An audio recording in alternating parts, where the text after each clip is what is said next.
कैसा लग रहा है फर्स्ट टाइम वोटर हूँ? आप जब फर्स्ट टाइम वोट दिए थे तो आपके दिमाग में क्या था? मुझे काफी अच्छा लग रहा है। तुम मुझे राहुल कहला रही हो। मुखिया बन जाओ। नहीं क्यों तो नहीं? पहले मेरी बात सुन लो आप। बिहार में बेरोजगार होने की वजह से मतलब बाहर जाना पड़ रहा है उनको। बिहार में तो कुछ नहीं है, कॉलेजेस में वहाँ पे जाके एक्सेसिबिलिटी नहीं मिल पाती है। यहाँ पे तो रेप इतनी होती है, 6 महीने जेल हुआ उसके बाद छोड़ दिया जाता है उसको, फिर तो वही करेगा ना वो। हेल्थ इश्यूज़ हैं, सैनिटरी पैड से रिलेटेड इश्यूज़ हैं जो बिहार गवर्नमेंट ये कहती है कि हम फ्री में दे रहे हैं, वो अवेलेबल नहीं है हमारे लिए। वो बस कहने तक की स्कीम में वो बात रह गई है। वोट तो फ्री में मिलेगा, संविधान में लिखा है। हमारे यहाँ मर्डर बहुत ज़्यादा होता है, दिन दहाड़े मार देते हैं। बस है लेकिन इसमें चढ़ते नहीं कि लड़का लोग छेड़खानी करते हैं, टच कर देते हैं, कमेंट कर देते हैं। लाइट नहीं है, अंधेरे है।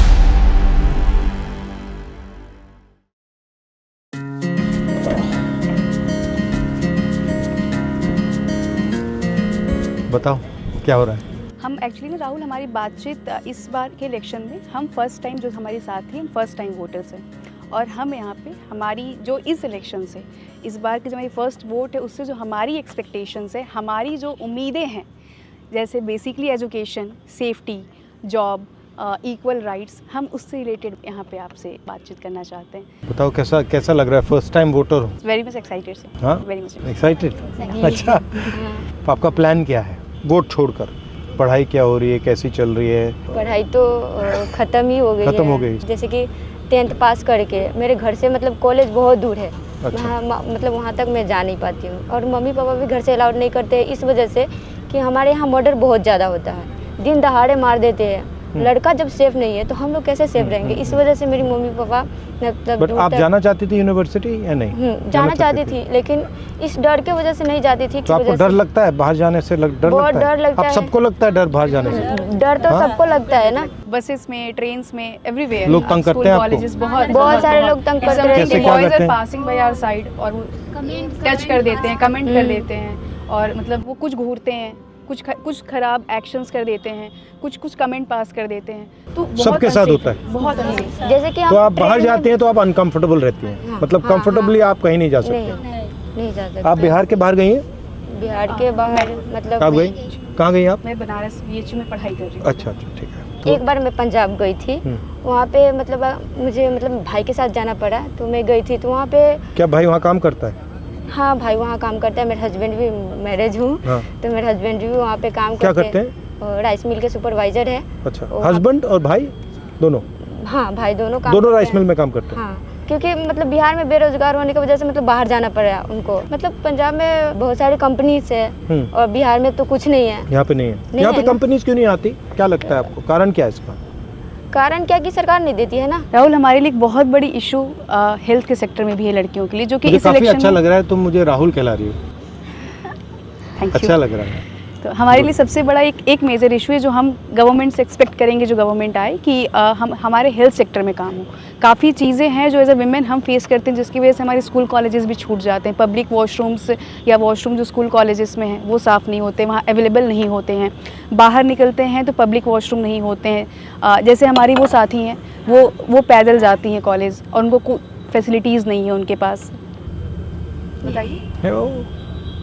शर्माना नहीं है। मैं 3 किलोमीटर दूर पैदल चलकर मैं कॉलेज जाती हूँ और रोड पे कोई सुविधा नहीं है। बस है लेकिन इसमें चढ़ते नहीं कि लड़का लोग छेड़खानी करते हैं और रोड पे टॉयलेट नहीं है कि इसमें मैं जा सकूँ। ये रोड पे वो लाइट नहीं है, अंधेरे है और पुलिस की गाड़ी उड़ी नहीं मैं देखती हूँ कि उसको मैं अपना दुख जो बता सकूँ कैसे ऐसे हो रहा है। मैं इसीलिए चाहती हूँ कि ये सारी हमको रोड पे बॉल चाहिए, गाड़ी लड़की लोग के लिए गाड़ी फ्री बस चाहिए कि लड़की लोग जा सके, आ सके, पढ़ सके। और टॉयलेट चाहिए हमको रोड साइड में कि कोई भी लड़की आए तो दिक्कत उसको नहीं हो जा सके।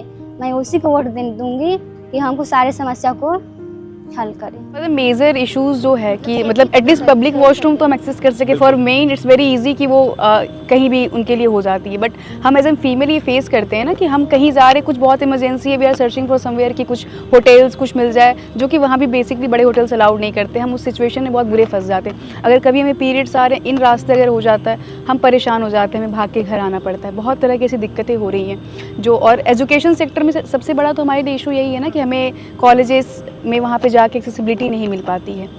हेल्थ इश्यूज़ हैं, सैनिटरी पैड से रिलेटेड इश्यूज़ हैं जो बिहार गवर्नमेंट ये कहती है कि हम फ्री में दे रहे हैं, या फिर कुछ चार्ज बहुत मिनिमम प्राइस में, वो अवेलेबल नहीं है हमारे लिए। वो बस कहने तक की स्कीम में वो बात रह गई है।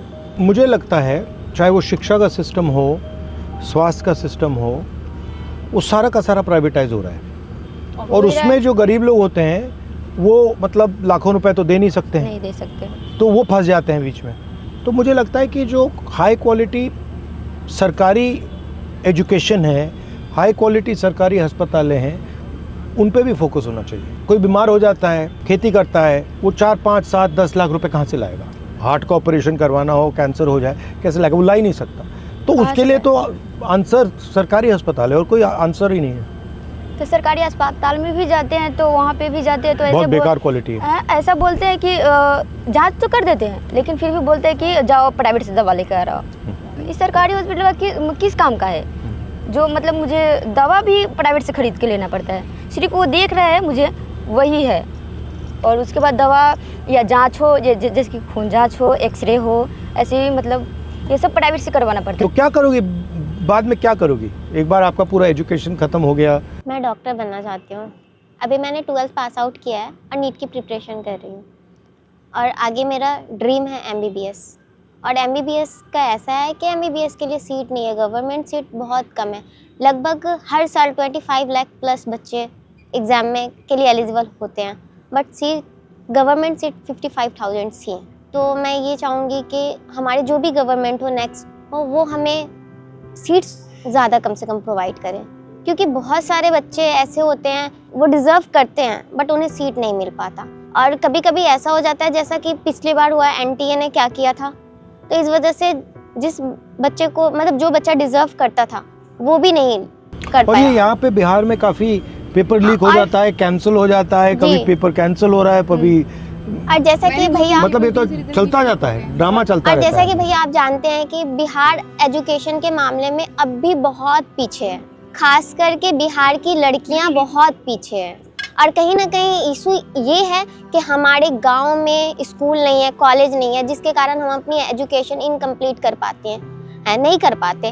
और कहीं बाहर जाके करना हो तो फैमिली अलाउ नहीं करते हैं। अगर वो चीज़, वो सुविधा अगर हमारे गांव में हो, हमारे गांव में अगर स्कूल हो, कॉलेज हो, तो हम कर पाएंगे, हम अपनी एजुकेशन कंप्लीट कर पाएंगे। कहीं ना कहीं हमें वो उम्मीद होती है, चाहत होती है कि हम कुछ करें, पर वो फैसिलिटीज़ नहीं मिल पाती है जो कि गवर्नमेंट को प्रोवाइड करनी चाहिए थी, जिस वजह से हम अपनी एजुकेशन इनकम्प्लीट करके छोड़ देते हैं। जो मतलब थोड़ा अमीर है वो तो अपने बच्चे को प्राइवेट में भेजते हैं, सरकारी बनी किस लिए, मतलब उसमें तो हम सब लोग जाते पढ़ने ना, तो अमीर लोग प्राइवेट स्कूल में पढ़ाते हैं अपने बच्चे को, और जो गरीब लोग हैं वो जाते हैं सरकारी में। कैसे पास होगा? आप देखते हो कि भाई ये अमीर लोग हैं, इनको सब कुछ मिल रहा है, हाँ, सब कुछ मिल और रहा है। आपको अपॉर्चुनिटीज नहीं मिल रही हैं, तो आपको क्या लगता है? मतलब आपको खराब लगता है या आप इसको एक्सेप्ट कर लेती हैं, क्या है? बहुत खराब लगता है, मतलब बट आप एक्सेप्ट कर लेती हैं, मान लेती हैं इस बात को, एक्सेप्ट कर लेती हैं, हाँ ठीक है। क्योंकि मतलब कोई सुनने ही नहीं आता है। जैसे कि आप, मतलब मुझे तो ऐसा लग रहा है कि मतलब आप इतने बड़ा होकर मुझसे मिलने आए, और मैं भी आपसे मिलने आई। मेरे गांव का मुखिया जो है वो तो मेरी बात सुनते ही नहीं है, वो बोलते हैं क्या है, जाओ यहाँ से, क्या करने आई हो, घर में रहो, यही बोलती है। और बोलते हैं कि मतलब क्या करना है, ये भी आइडिया बहुत सारे लोगों के माइंड में है कि भैया लड़की हो तो घर में रहो। कहाँ पे आती कर रही हो, कहाँ के लिए इतना कर रही हो, जाइए आप घर पे डांट के मिलगा देती है। पढ़ लिख के चूल्हा ही फूक रहा है। और कहीं ना कहीं हम आवाज उठाते हैं, अगर हम कहीं पे जाते हैं आवाज उठाने के लिए, तो वहाँ पे बोलते हैं लोग कि बहुत बड़ी नेता हो गई हो क्या, यही बोला जाता है। तुमसे बोला? हाँ तो तुमने क्या बोला, जवाब क्या दिया? हाँ हो गई हूँ। हाँ बिल्कुल, क्योंकि जो हमारा अधिकार है वो तो हमें चाहिए। सरकार बोलती है कि आधी आबादी, लड़कियां आधी आबादी है, तो फिर आधी आबादी को वो क्यों नहीं मिलता? जॉब भी है उसमें भी पैसा ले रहे हैं। मतलब हम लोग वोट किस लिए देते हैं कि हमें फ्री में नौकरी मिले। वहाँ पे भी अगर हम छोटा नौकरी, जैसे कि आंगनबाड़ी का भी नौकरी लेने जाते हैं, तो वहाँ पे 2 लाख, 2.5 लाख, 5-5 लाख तक मुझे मतलब पैसा देने के लिए बोलते हैं, फिर नौकरी लो। बोलना चाह रहे थे कि महिलाओं, हम सुने हैं, मोबाइल पे देखे हैं कि महिलाओं के लिए और किशोरियों के लिए सैनिटरी पैड फ्री में दिया जाता है, पर हमारे यहाँ तो कुछ भी ऐसा है ही नहीं, कुछ मिलता ही नहीं है। इसके कारण हमारे गांव और टोले मोहल्ले में देखते बहुत सारी महिला हमेशा बीमार रहती है।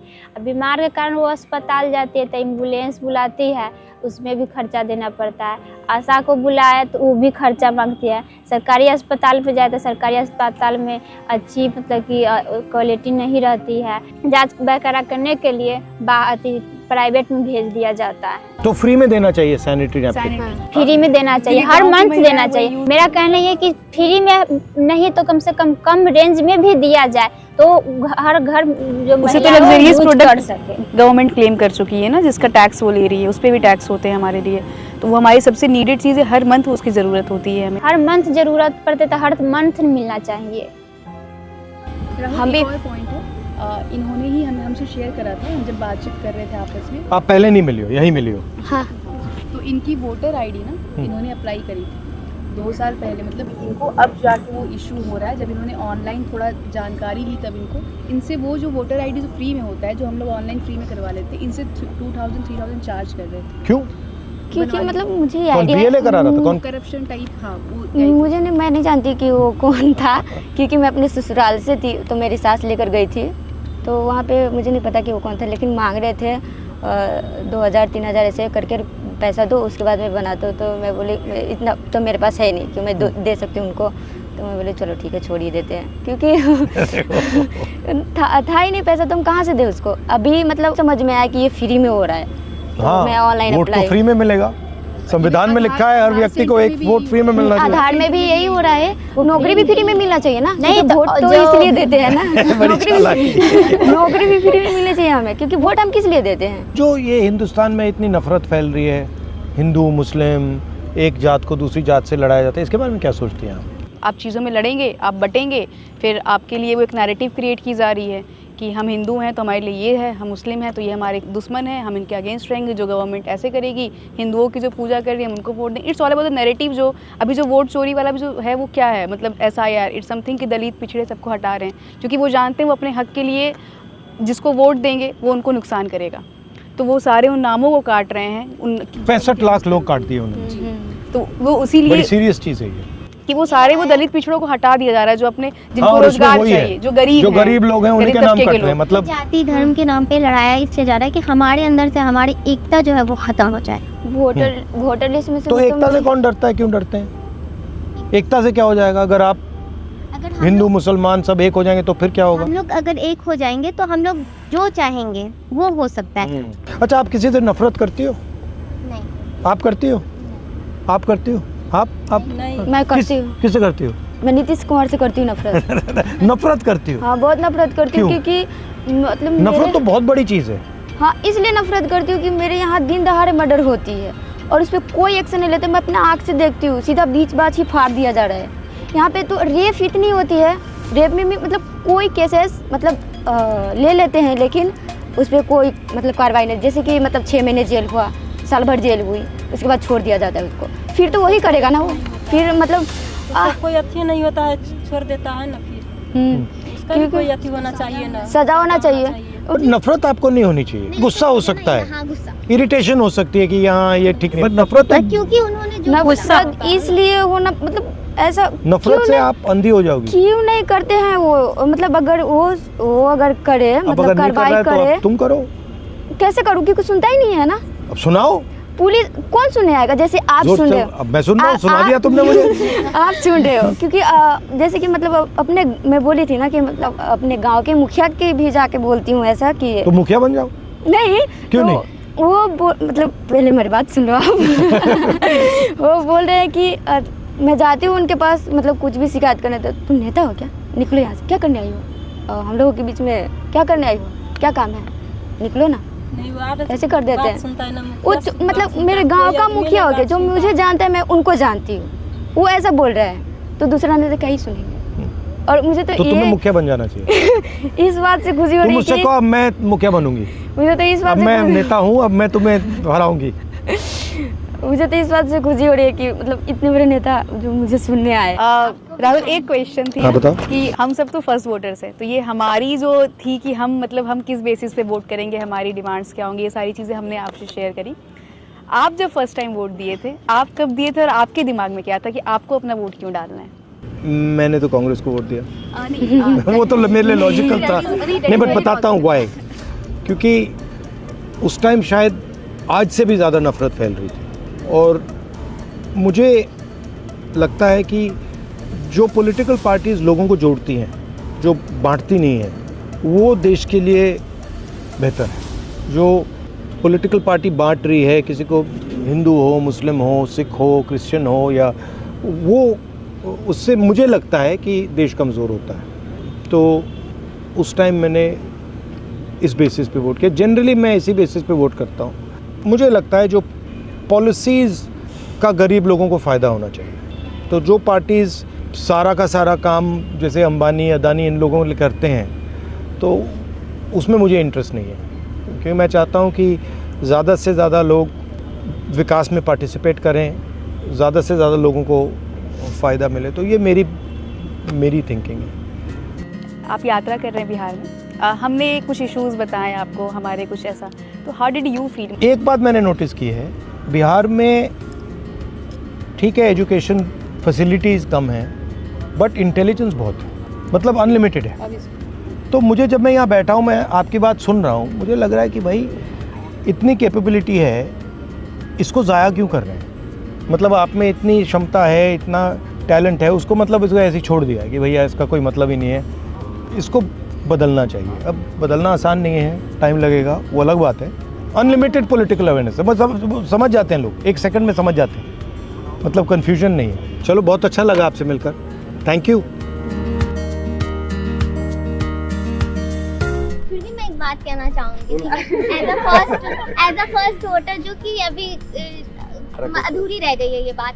हम उस सरकार को वोट देना चाहती हैं जो हमारे लिए शिक्षा को लेकर के काम करे, और ये स्वास्थ्य को लेकर के काम करे, और जो भी हमें फैसिलिटीज़ मिलनी चाहिए एज अ गर्ल, वो हमें प्रोवाइड करे, जो कि हमारी सरकार नहीं करती, हमारे सेफ्टी के लिए भी कुछ भी नहीं करती।